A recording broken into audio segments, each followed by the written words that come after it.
So if any one of you watching this video are into games, and even more video games to play on a consistent basis and aren't the kind of gamer who only wants to stick to 1 or 2 games and play nothing else, then you're going to want to know that this week EA launched a higher priced version of Origin Access subscription service priced at $14.99 a month or $99.99 a year. Now Origin Access Premier offers a few more benefits than the more affordable lower tier of Origin Access, which is only $4.99 a month or $30 a year, including access to a much larger vault of games and getting the full game a week early rather than a 10-hour trial that the lower cost version gives you. But is it actually worth it?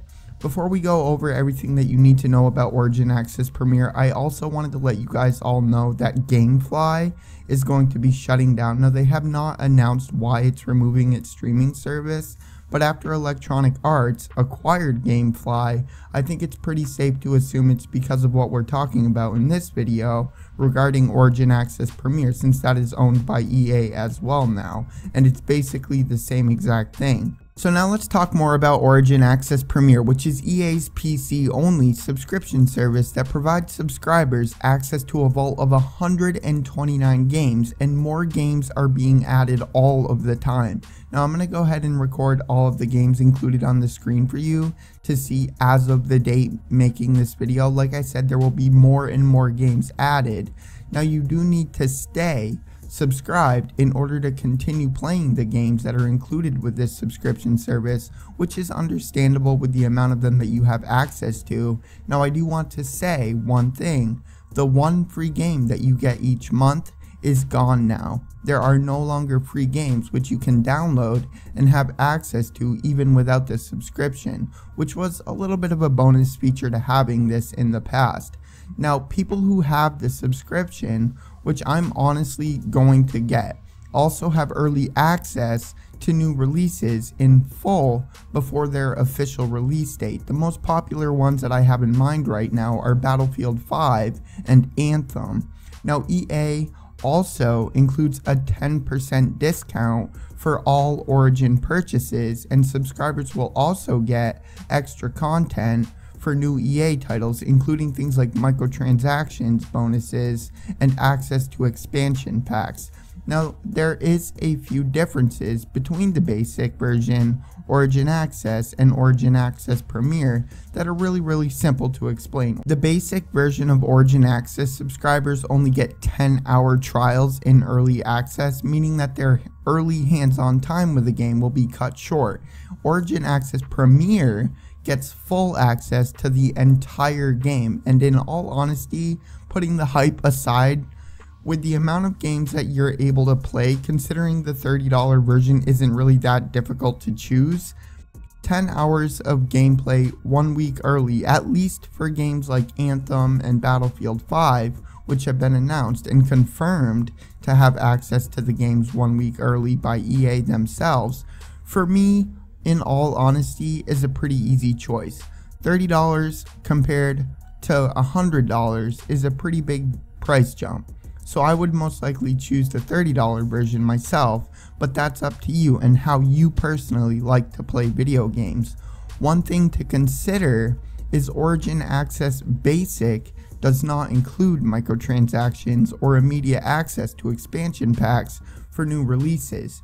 You will get them, just not immediately. The time frame has not been announced, so whether you get the DLC expansion a week after or a month after, I'm not sure as of right now. Now, I'm a gamer at heart and I like playing different video games, so for me that's a better choice, having the $30 version, which is just the basic version, because I'm not really going to be playing the exact same video game for 10 hours in 1 week, because I like to play multiple games.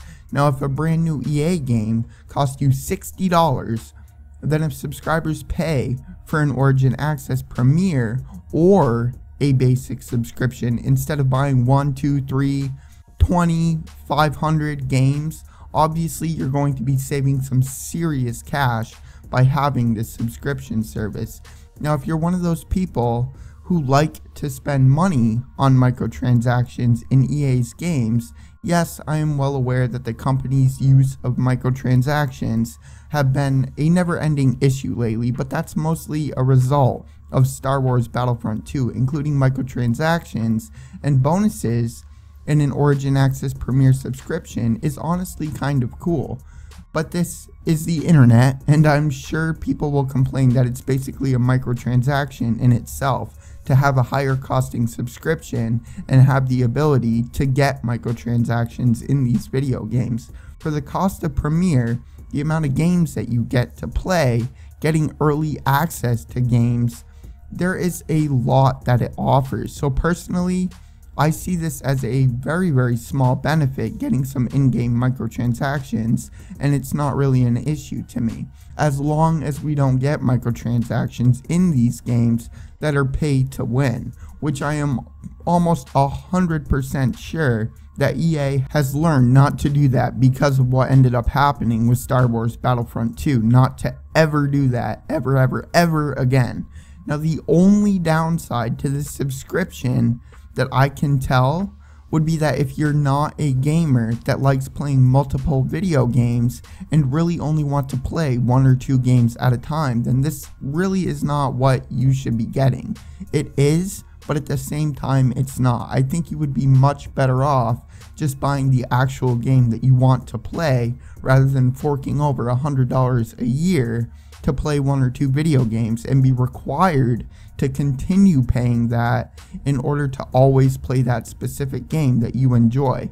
Personally, I am going to be getting the $30 subscription because of the amount of video games that it offers. There is one other bad thing that this could mean, like I mentioned at the start of the video about GameFly shutting down.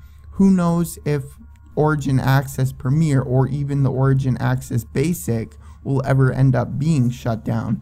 If it does end up being shut down, then all of the games that you have access to, all of the games that you have not completed, and all of the video games that you have been playing on this subscription service that have in-game save files, you're not going to have the ability to play them anymore. So really that's the only downsides that I could see to this, is if you're not one of the gamers that enjoy playing a bunch of different games, or if you're worried about this subscription service eventually shutting down, then I wouldn't recommend you pay for it. But yeah, let me know what you guys think about this. Are you going to be getting Origin Access Basic or even Premier? I think that they're both incredible.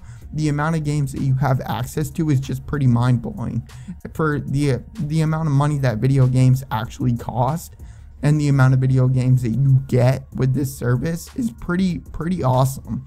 So yeah, I hope you guys enjoyed the video. Remember to support it with a like if you did, subscribe if you haven't already, and I'll catch you guys in the next one. Peace.